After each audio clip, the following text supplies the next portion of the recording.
காரைக்காலில் ஆண்டுதோறும் காரைக்கால் அம்மையார் சோமநாதர் கோவிலில் ஸ்ரீ சண்டி மகா ஹோமம் நடைபெறும். 39வது ஆண்டு ஸ்ரீ சண்டி மகா ஹோமம் இன்று நடைபெற்றது. சண்டி ஹோமத்தில் ஏராளமான பெண்கள் பட்டுப்புடவை, பழ வகைகள் உள்ளிட்ட பொருட்களை ஹோமகுண்டத்திலிட்டு துர்க்கையை வழிபட்டனர். சண்டி ஹோமம் பூர்த்தியடைந்து யாகத்தில் பூஜிக்கப்பட்ட புனித நீரால் ஸ்ரீ துர்க்கை அம்மனுக்கு அபிஷேகம் செய்யப்பட்டது.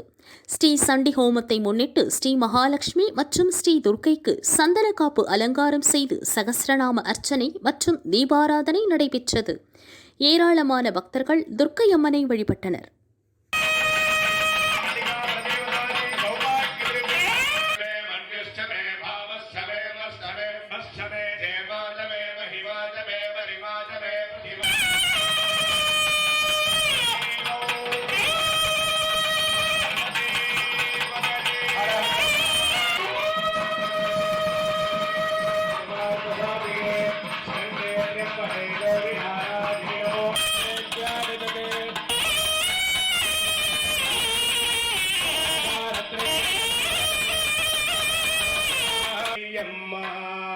பட்டாரை பல பலக்க பாவாரை மினுமினுக்க பச்சை இளம் குழந்தை வந்தால் துர்க்கை அம்மா, துர்க்கை அம்மா.